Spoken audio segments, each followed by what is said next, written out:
always goes. Thank you for coming. My name is Joe Begany. I'm the mayor of Reynoldsburg, home of the tomato, which I know is one of those things that everybody kind of gets shocked about. We are home of the domestic tomato, but we're also really a blue-collar town. We are a town that has a little bit of everything. We've got major commercial corridors. We've got some housing that if you were walking down the street today in the rain, it would take you back to the 1950s. And we've got housing that is brand new, so new that you can still smell all of the wonderful materials in the air. One thing that we struggle at times with is this idea of affordable housing, and that's why we're all here today to talk about this regional approach to housing. For those of you that aren't familiar, Reynoldsburg has been an advocate for housing since I've been in office in 2020. We've authorized over 4,000 units of housing of all types, from townhomes to single family to apartments to everything in between. We're also working with Columbus Metropolitan Housing on a new affordable housing complex that will actually be directly across from City Hall, diagonal from here, for 100 units of actual affordable housing. And I'm thrilled with it. This is something that needs to come to every community because affordable housing is not just for any one particular group of people, it's for everybody. The people that will be living in this community will be our friends, our neighbors, our children. I know I have a soon-to-be graduate from The Ohio State University, and as much as I'm enjoying my empty nest moments right now, he'll come back for a little bit of time until he can afford an apartment, and that's one of the things that this is about. These are going to be places that people can live that are teachers, that are firefighters, that are nurses. These are the people that, again, work in our communities, that live in our communities. And every community needs to have that. They deserve somewhere safe and affordable to live. And we all have to have that dedicated moment to do it. I'm going to kind of give you an idea about some of the things that come up about why people are, I don't want to call it opposed, but are apprehensive about housing. They talk about who lives in that housing. You know, I've just told you a little bit about that, but I'm going to tell you about a story about two people in our community. One is a 99-year-old woman who lives currently in a mobile home park not too far from here. Her rent went up significantly, about $250, and she's on as fixed an income as it is, and she's 99 years old. She doesn't have to do anything the rest of her life. She should never be asked to. But this is what happens. The rent goes up, people don't have a choice, and then other horrible circumstances happen after that. So we work with all sorts of people to make sure that they're taken care of, that she has a place to live. The flip side of it is I know a good friend of mine is a single mother, 2 kids in our school district, and she works as a manager at a local fast food restaurant. And she works, I would say, at best, 80-plus hours a week. For a very short time, about 2 years ago, she was not able to afford to live in a single apartment in Reynoldsburg, even though she's working 80 hours a week. I know she would never admit it, but I'm pretty much sure guaranteed that she lived out of her car for about 2 months until she could find something. Those are the people that can live in the apartment complex right across the street. Those are the people that deserve the affordable housing. It's not just going to be relegated to here in Reynoldsburg. It's going to be in every community because it needs to be in every community. They're already living in our community as we speak, so let's make sure we find ways to get them the opportunities to live in those places. So I'm proud that Reynoldsburg is helping to lead the way with this Regional Housing Authority, and with that I would like to turn it over to the Honorable Mayor Ginther from the City of Columbus, our good partner in housing. Thank you. Well, thank you so much, Joe, and thank you all for joining us here this morning. I know it's cloudy and rainy outside, but the sun is shining on the future of this region, and it is our time to make sure that we prepare this entire region for the growth that we're experiencing and that we know will just dramatically increase in the years ahead. So to Mayor Begany and to all of our suburban partners, we have folks from all over the region here. So thrilled that you're part of this and going to be part of our efforts moving forward. To Lark Mallory, one of the great housing advocates and practitioners in our region who's been part of this work over the last year or two, and certainly Kenny McDonald, the Columbus Partnership and One Columbus. So excited that the business community is joining with us in this effort. Our entire community is recognizing the urgency of our housing crisis. And I want to thank everyone in this community throughout this region for embracing change and collaboration. and for pursuing solutions that will make a meaningful difference for families in Central Ohio. In my State of the City address this year, I shared that my top 3 priorities for our city are safety, transportation, and housing. And we're seeing great progress.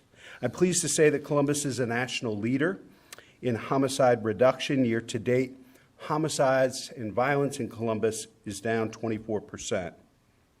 On Election Day, voters of this region showed up in support of Link Us, our region's comprehensive transportation plan. And I'm pleased to say that we're making strong progress on housing in Columbus. Residential building permits in the city are on track to be up 21% over last year. That's roughly 6,500 new units. We've enabled this progress through several key initiatives. We've reformed how we used our residential tax incentive program to cut down on the time and cost it takes to build new market units, while also requiring the creation of affordable housing within those same developments. We've tapped into voter-approved affordable housing bonds to allocate $140 million for the construction of affordable housing. And we reformed our zoning code through the Zone Initiative, the first update in 70 years. Think about how much our city, our community, our region has changed in 70 years. Our code was holding us back, and we now are stepping forward into the future. Builders, both big and small, are starting to use the updated zoning code as we speak. I'm pleased with the contributions we're making to addressing our housing crisis. But Columbus, or Reynoldsburg, or Worthington, or Grandview, or New Albany cannot solve this region's crisis by ourselves. We have to solve them regionally. And this is part of our muscle memory as a community. We've become a national leader in economic development because of our commitment to regionalism. We're continuing to work on education, affordability, and workforce development regionally. And we think this is the future for Central Ohio. We know we're going to grow by 30%, by a third over the next 30 years. And that's not a prediction for Columbus or for Reynoldsburg or Fairfield County. That's a regional prediction. We all know that without sweeping, immediate, and coordinated action to build more housing supply to meet the rising demand and bring down costs, we will lose what makes Central Ohio so special and has made us so successful. A wise woman once told me, people don't fear change, they fear loss. If we don't plan and invest and act regionally today, that loss will be real. Central Ohio needs to build 200,000 homes over the next decade just to keep up with the demand. That's 20,000 units per year throughout the entire region. Columbus cannot be the sole housing provider for the entire region, and neither can Reynoldsburg or any of our communities on their own. We need more partners to join us, not just in Franklin County, but the adjacent counties as well. And so I've been thrilled to work with Mayor Joe St. John of Sunbury, Commissioner Jeff Fix of Fairfield County, who are all going to be part of this effort as well. We know we need to proceed in a coordinated and thoughtful fashion. We can't hit the gas as a region and continue to operate in silos. The decisions we make in each of our communities impact the overall health of the region.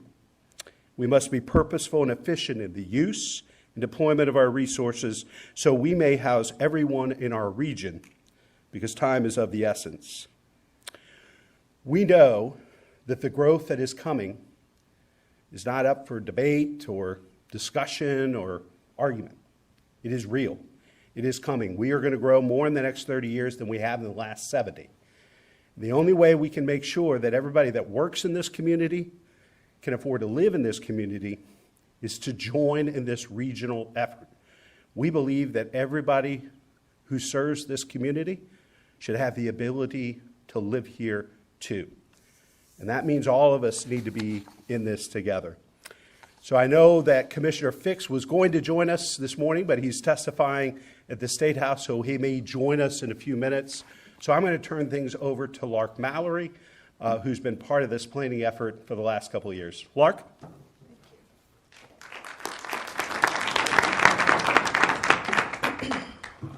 Thank you, Mayor Ginther. I'm the housing nerd out of the trio, and I am so excited to be here. We've heard Mayor Ginther say that no one community can solve our housing crisis, and it is a crisis. He's absolutely right. No one community can do it. In fact, government alone can't solve our housing crisis. We must address it as a region, and we must bring all key stakeholders to the table to do so. And that's what we've done with the Regional Housing Coalition. We started with 3 conveners, and you will hear from each of us today. Those 3 conveners, or I guess us 3 conveners, represent government, private business, and housing practitioners. In and of itself, that's new. It's new to bring all of the conveners and all of the populations that we represent together, because we've been working on housing separately. But it didn't stop there. We took our housing issue and divided it into 4 key areas: supply, affordability, equity, and advocacy. Those are the 4 key areas that we must address in order to move the needle on housing. While we, the 3 conveners, could have controlled the discussion, we didn't. We turned over those 4 topics to expert task forces. Supply. Mayor Ginther just said it. We know the number that we need. We need 200,000 units and 80,000 affordable units. So thank you for bringing some to my home city, Reynoldsburg. But 80,000 out of that 200,000 must be affordable. But that's just the demand side of a complicated equation. With the Regional Housing Coalition, we looked at the other side. We looked at supply. What's stopping us from building more housing? What's stopping us from increasing our supply? That task force had the opportunity to address the cost of capital, the cost of construction, the cost of labor, permitting, zoning, everything that's standing in our way. And I don't know if we have ULI here with us, but thank you, ULI, for leading that task force. I do know that we have the Affordable Housing Alliance of Central Ohio here, and they led the discussion on affordability, that hot topic, affordability. Thank you for leading that group. But who better to lead the discussion about driving down the cost of housing than a HOCO?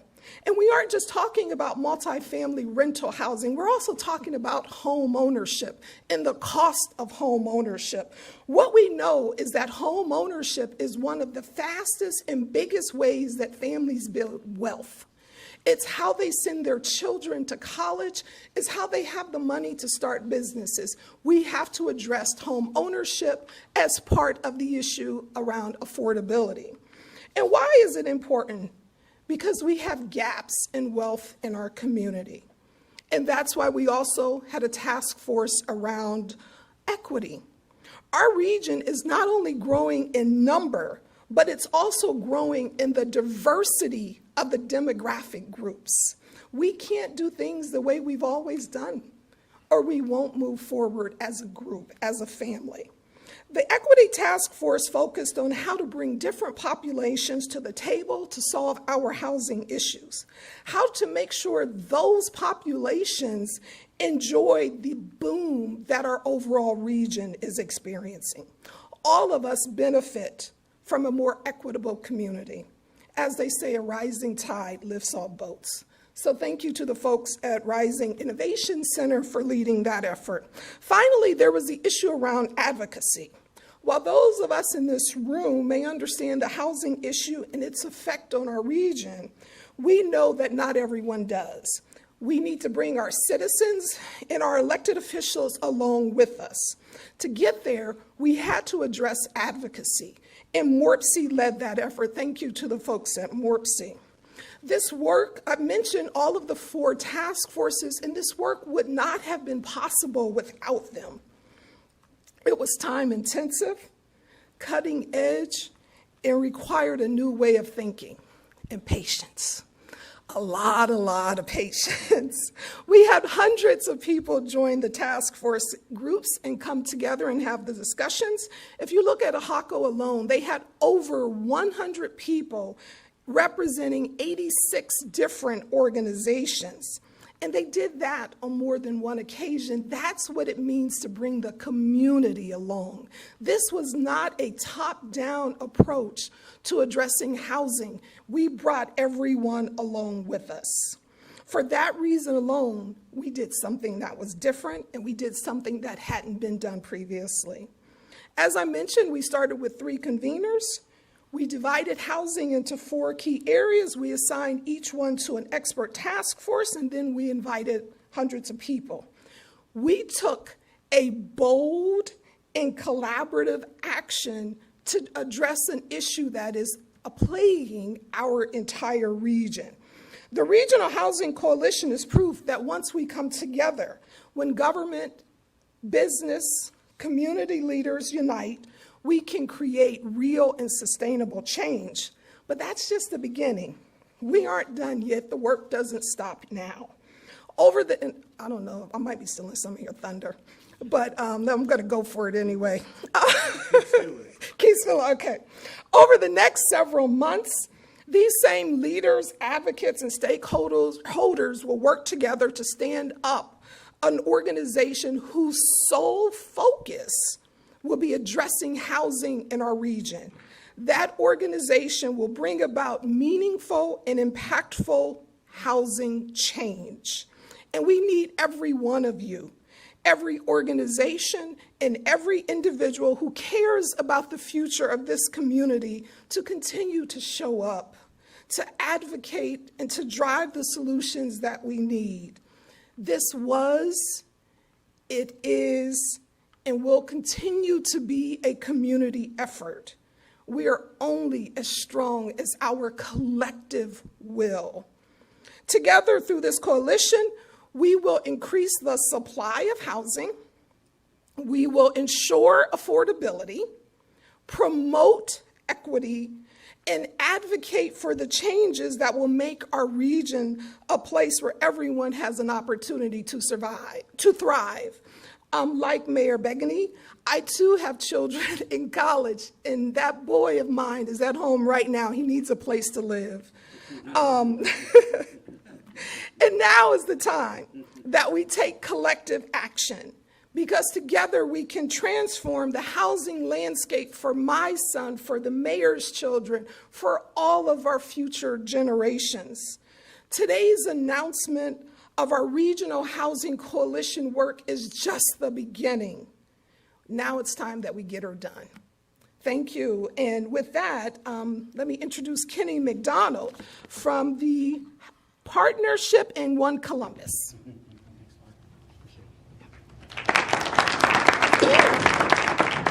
So gratitude for everyone here today, mayors, plural. Thank you for your leadership, economic development officials in the room, housing advocates, policy leaders, managers we have from around the region, your partners in these efforts every day. For the last 14 years, I've been president and CEO of One Columbus, an 11-county organization. So I've got to know the community of Central Ohio extremely well. And I always describe them as a quilt. Each one has unique character, knitted together. They make a very powerful entity that has become a national leader in economic development and growth. And it becomes with a lot of responsibility. Our day job is to create opportunity in those 11 counties, to create jobs, to create careers, so that people that are here already, very important to say that, And then the newcomers that continue to come to our region. About 100,000 people move to our region every 4 or 5 years. We want them to feel the same way people have coming to Ohio for the last 200 years, which is this is a great place to build not only a career, but a life. And housing is really at the center of that effort. For the last 15 years, we've underbuilt our housing supply across that region by half. And the issues that we have today are not only present day, but they've compounded over that 15 years since the great financial crisis. And every era brings its challenges. Maybe 2 or 3 days a week, I'm somewhere in one of our communities talking about this very issue.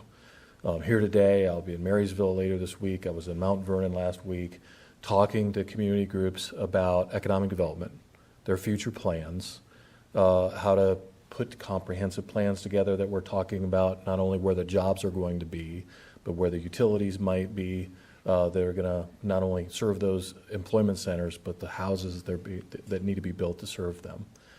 And nearly every week we host clients, we have one in town today, asking the very question, where are the rooftops and where are my people going to live? How far from the facility will they be? And will they be able to own a home? Because people who own a home tend to be a little bit more stable in the workforce. And so we're sort of on the front lines of this. I'll share a couple of stats. By 2030, we will have fewer homes than families in the Columbus region. So just in 5 short years, I could rattle off more stats like that. That's one that's a little alarming. From 2010 to 2020, we had the greatest decade of growth we've ever had in this region. It was maybe modest by national standards. By Midwestern standards, it was astronomical. Along with that, there was a 98% increase in household income needed to afford an average home in our region, not just in one of the markets when you cross all 11 counties. And about a quarter of our people are burdened by the payments they have to make for homes. It's a growing number, and the trajectory is as bad as the stat itself. As if we don't act and start taking some steps to build housing supply, more and more of our people will be housing burdened and will be looking elsewhere to build that career and that life, and that will come full circle back to our economic development prospects. Now, the mayors have taken bold action before, and there's groups meeting every night around this region in planning and zoning commissions to address this issue. So let me say that I think that there's really good people, well-intended, making some really great progress for the first time in decades. And so it should be said that we applaud those efforts. It's not an easy thing to do. The elected leaders that stand up for this, there's lots of opposition to this because it's complicated. But at the end of the day, the fact still remains true that we're underbuilt and that our economic development prospects will be limited and will put a ceiling on our ability to sustain the revenues that build our parks and fund our teachers and our firefighters every day unless we take some action. I applaud, obviously, a regional effort. I lead one of those very efforts. William Murdoch is here with Morpsey, who leads another one of our regional efforts, a great partner across 15 counties in Central Ohio. Every day we're thinking about how do we actually scale best practices and take what's working in one community and at least introduce it to another community so they can have the opportunity to learn from that and then apply what works in their local community. No one solution is going to work across all of our 11 counties and cities across our region, but what will work is what Lark was talking about, is that good leaders coming together, using a common fact base, and then seeking solutions from all over the world to bring and apply in our own way in our own communities. And we'll continue to build that quilt, and it'll get stronger and stronger, and we'll keep Central Ohio the growth engine of Ohio, the Midwest, and to be a national leader. With that, I can bring Mr. Fix up, since you made it from the state, that you escaped the State House. So I'll invite you to make a couple of comments, Commissioner Fix. Thank you. It's always difficult to follow Kenny McDonald. But when Mayor Ginther called me several months ago and asked if I would be interested in being a part of a coalition to work on the housing issue, I jumped at the opportunity, and thank you for the invitation, Mayor. Housing is, in a crisis point all through Central Ohio. Kenny's done a nice job of painting that picture. My thought is that, not that we have the ability to throw money at this issue. I'm a Fairfield County Commissioner. Fairfield County is growing. We're in a strong financial position, but we don't have enough money to buy our way out of this problem. We have to come up with better solutions. To me, the better solutions are within our local governments. So just last night, I was in the village of Millersport, which is Buckeye Lake, working with them and the township that they're a part of, Walnut Township, and the school district that they're a part of, Walnut Schools, talking about how they can work together to plan for growth, manage growth, and most importantly, take advantage of it financially. It was a good conversation, and they're on board, but the idea is that government has to get out of the way, right?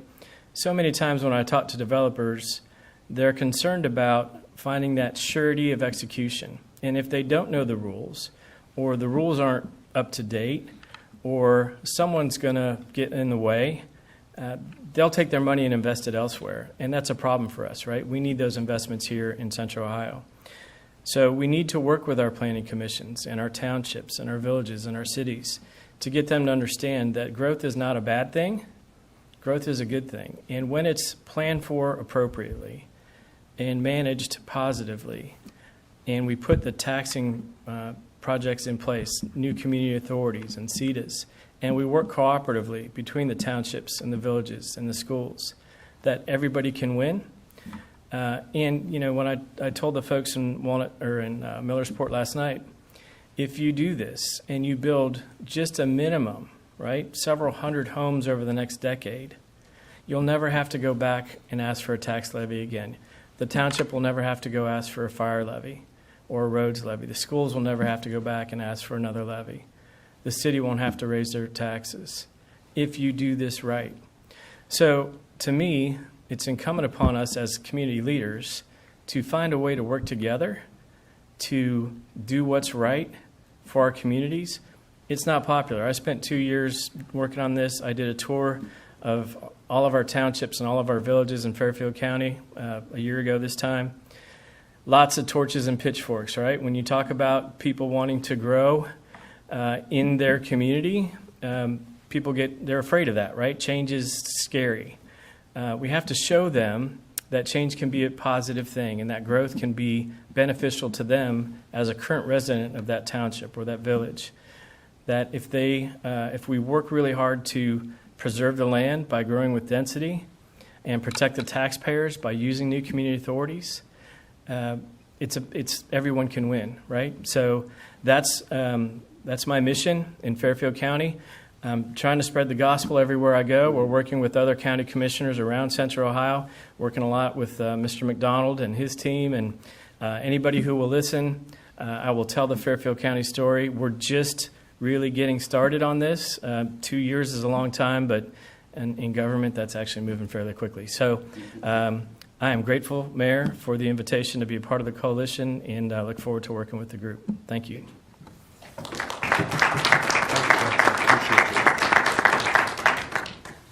Now you know why we needed to enlist Commissioner Fix, a great voice and vision for the future of our region. So how's this going to work? We talked a little bit about the crisis. We've shared the stats. Let me share a little bit. And for those of you in the room that are familiar with initially Columbus 2020, now One Columbus, this is very much thought of in the same way. We're known nationally because of our public-private partnerships. So this coalition will be incubated at the partnership for at least the first year or two. It will be funded by both government and private sector because we believe that public-private partnerships are the best way to leverage our regionalism here in this region. It has worked for us for economic development. It's worked for us with respect to infant vitality, kindergarten readiness, and college and workforce through the Columbus Promise, all highly successful public-private partnerships. This group, this startup, will be focused on how we get to 200,000 and each community's role in that as we work with leaders throughout the region. This is not just going to be about Columbus or Franklin County. Although I can commit to you today, as the mayor of the city of Columbus, we will do our part. We will do half of what the region needs over the next 10 years. We think with the Zone In initiative and with Link Us's passage, just with the zoning code reform along the major corridors, before the code change, 6,000 new units. After the code change, 88,000 more units we can bring online just with those initial code changes. But 88,000 is not 200,000. And so that's where we're going to be working with our partners in adjacent counties to do this the right way. We believe that the organization, this startup, will be funded with public and private resources. They will help to inform all of our partners. That includes the county, the state of Ohio, the private sector, and all of our cities in what projects we should prioritize, communities that are interested in the technical resources and support to step up and rewrite their zoning codes and really unlock the growth potential in their communities. This is all the things that we'll be doing. It has never been more challenging for any developers in the room to put together the capital stack required in today's environment. So when we secured $150 million from the state as part of our partnership around Intel towards housing in the region, this is the group that will help prioritize those investments. They'll continue to prioritize our investments as a city. We've secured from the voters $250 million in funding for housing. We plan on continue doing that over the next 10 years. The county is investing resources as part of the conveyance fee into housing. But we also need the private sector to step up and invest, particularly in innovation and disruption. If you're not familiar with Connect Realty Blocks, take a look at it and look it up. Brad DeHaze and his company are really dramatically changing how housing is built, developed, and delivered, often in half the time and half the price of traditional housing development projects. That's where we need the private sector. We need them in, we need all housing. We're 200,000 units short of market, workforce, and affordable. We need all the above. And so we need the private sector to join us in that effort. I'm trying to think of anything I didn't mention. Cover it all, Mike? Got it. I want to thank Mike Stevens, our development director, and Aaron Prosser, our housing point and lead at the city, for helping to get us to where we are today. I'm happy, and I know the other speakers will be happy to answer any questions if it's on today's topic. As you know, I will stick around and answer questions on anything under the sun if reporters want to talk about that, but I want to respect their time this morning. Any questions for me or the other speakers about the Regional Housing Coalition? Yes? Is this organization going to be like a nonprofit? Could you give some more details on like the organization that you guys are standing up? So it's going to be incubated at the partnership. I'm not a lawyer or a tax person, so I don't know if it's going to be a 501c3. I'm looking to folks who know more about these types of things. Our intent is to get the designation of a 501c3 and be that public-private partnership. And that's why I ask people that know more than I do about this. But it'll be a place where we'll be able to both inform and be strategic about our investments as a region and work together on these things because we know that there's some cities that are not going to be able to capitalize on the growth opportunities without other support, both public and private, from across the region. Sure. So is the main focus of the organization to be kind of a pass-through for all of the various funds? And to help prioritize projects. You know, we always make our best case when we work regionally. So if we're approaching the federal government about support, this coalition will help us organize as a region, just like we do with MORPC on infrastructure and other priority and transit projects. You know, this would be that group, similar to what the partnership does for economic development working with One Columbus and other workforce development entities. So it'll have us both organized, but it will also be the group that is solely focused on getting 200,000 units built in this region in the next 10 years. We've been studying and talking and analyzing, and this is the decade of action. Mayor? Yeah.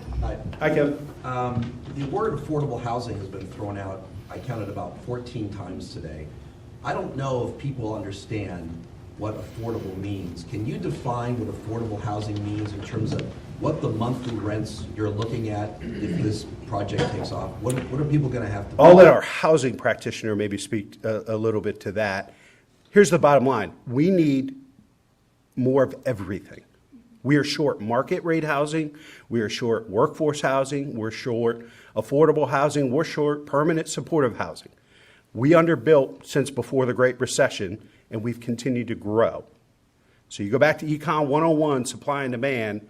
If your supply is flat and your demand continues to grow, that's why we're seeing rents and home prices, outpacing folks' incomes. And we know that there are tens of thousands of people, tens of thousands of households right now in our region where 50% of their income is going towards housing.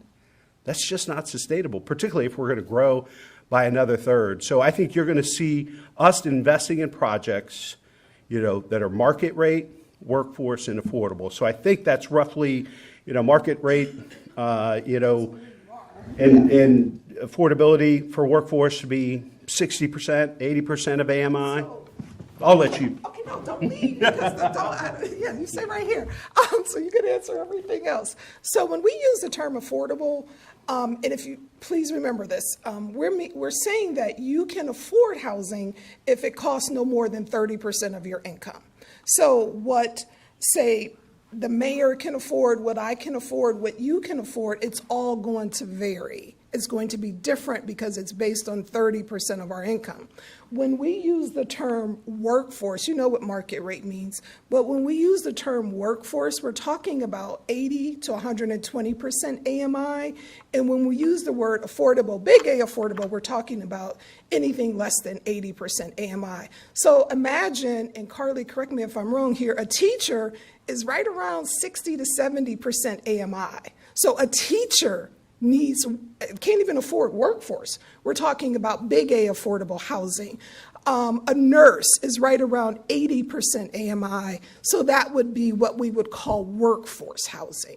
So we're talking about people in careers that work 40 hours a week needing to be able to afford where they live.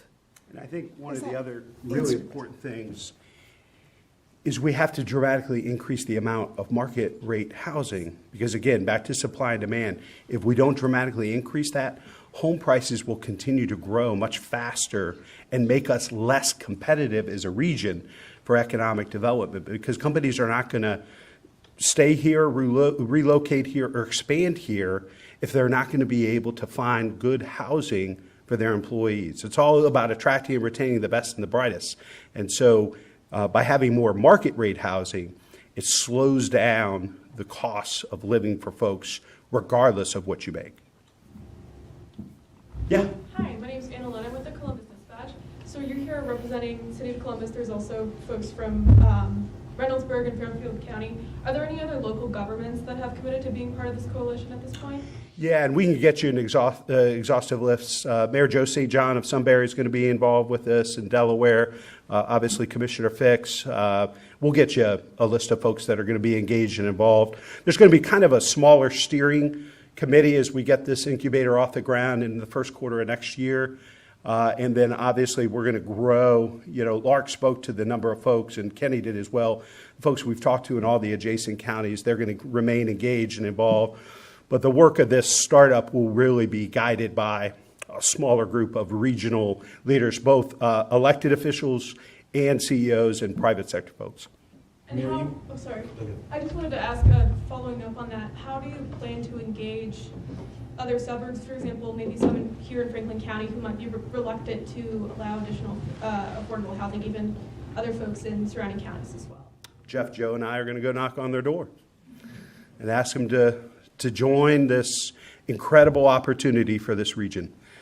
We've become a national leader in economic development. We want to become a national leader in housing, in making sure that whatever you do for a living in this region, there's a place for you to call home. Mayor, just as many people that there are who say we really need affordable housing, there's also groups that say we don't want to add more infrastructure, whether it's maybe in Fairfield County or some of our more rural counties within the region. How do we keep that balance for the people who want to push back on adding more infrastructure? Jeff or Kenny, you want to take that one? So we've faced the question of adding infrastructure and adding housing throughout the county. As I mentioned earlier, did a tour of all the townships and all the villages. I think that fear is real, that people have, that they like their community the way it is. They want to keep it rural in nature. The point of the matter is that growth is coming, and we're not going to stop it. And if we don't manage it, it will run us over, right? And so it's better to plan for it. And when I say plan for it, I mean updating your land use plans and updating your zoning codes. And when you do those things, you get to dictate what goes where.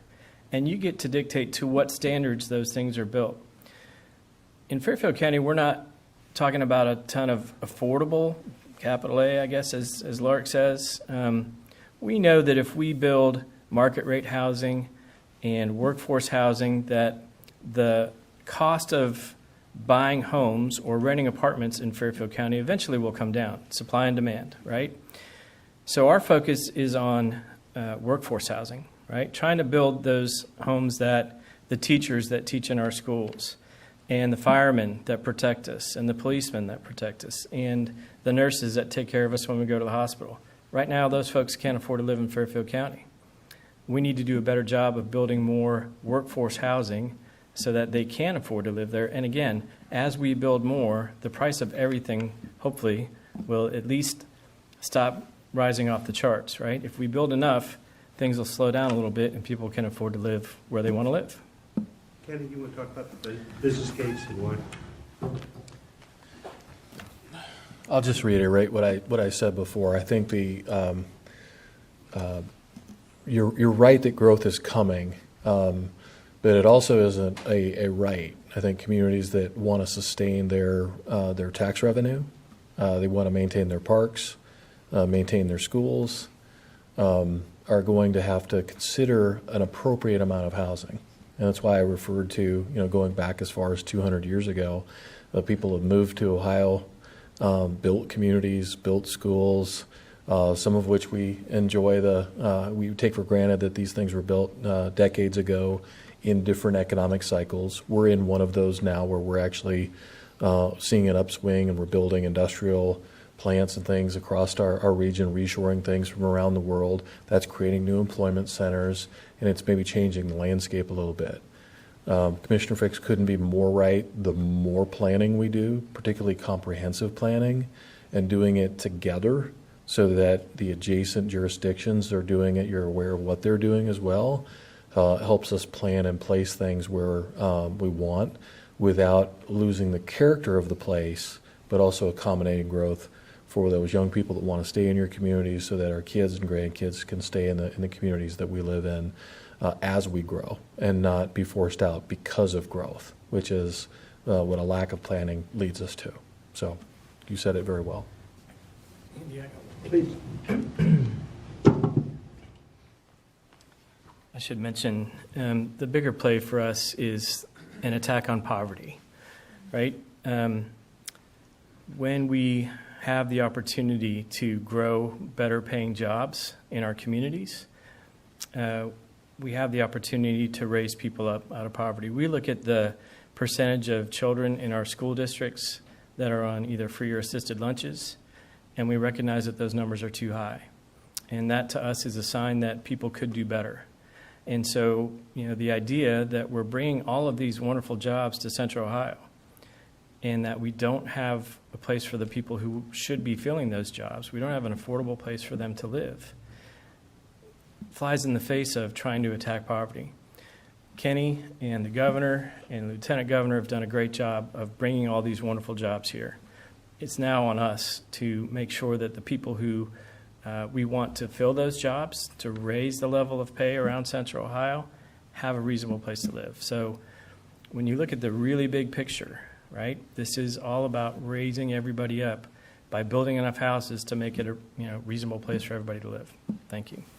I think a great point, Jeff. I think, it really comes down to this. If you want to build wealth, create jobs, reduce homelessness, and make this region safer, build more housing. More market rate, workforce, and affordable. Something else important to remember, since Jeff mentioned the governor and the lieutenant governor, 88 counties in Ohio. 70 of them are declining in population. 12 are flat. 6 are growing. 4 of the 6 are here. So this isn't just about Columbus or Central Ohio. It's about doing our part for the state economy. And the way we do that is make sure that everybody has a place to live as we grow. Yes?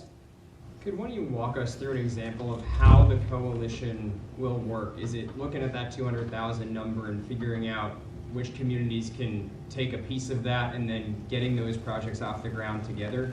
That sounds like a good approach. Not any one of us can do all of this, but each and every one of us can do our part.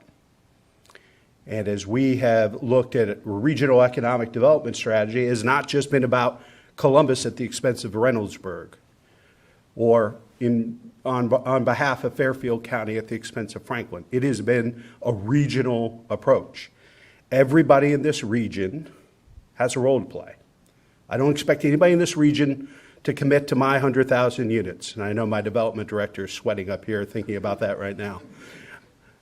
But everybody can do their part, regardless of the size of your community, your city, your county. Everybody can do their part. And so that's what this coalition will be doing. As Jeff mentioned at Kenny, what's the technical assistance? You need to update your zoning codes. Do you need more resources for planning? And then also identifying different contributors and funders of these more and more complex capital stacks that folks are viewing. If you can braid city, county, state, federal money, and a private match, that makes you really attractive to the federal government.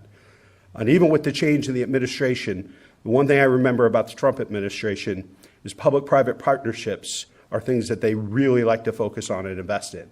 I think we're set up, even with the change in administrations in D.C., again, focusing on this regionally.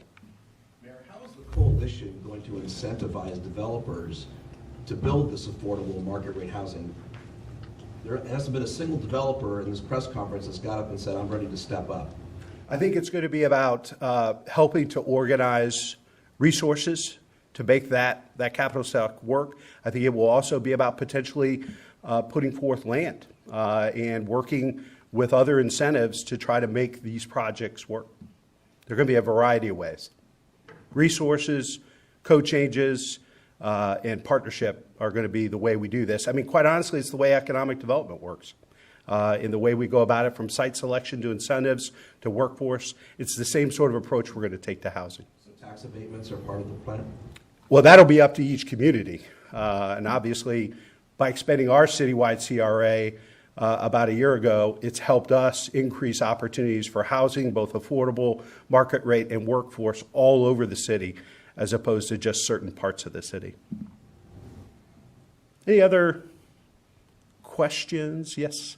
I know you mentioned a steering committee, but will there be like one single person leading this organization? Yeah, and that steering committee will hire that person. Do you know when you're looking to get somebody to lead the organization? First quarter of next year. Time to get going. We're behind. Any other questions? Mayor, is the goal to hit that 200,000 unit mark by 2030, and is that possible? Well, it's 2024. So our goal, I'm a mayor, it was yesterday, but I think we need to, at least give ourselves, this is going to be one of the most ambitious housing goals in all of America. And so we owe it to ourselves to do it, to move with urgency, but to make sure we're doing this the right way and keeping the entire region. These types of efforts around the country sometimes have splintered or fallen apart or lost steam over time because they didn't stay focused on being regional and everybody being part of the process. And I know that will be challenging. There'll be ups and downs. We'll miss some things. We'll miss some opportunities. But I bet every day on Central Ohio, and I think we can get this done. I'll stick around. Do you have questions about the Buckeye game or anything else? Thanks, everybody. Thank you.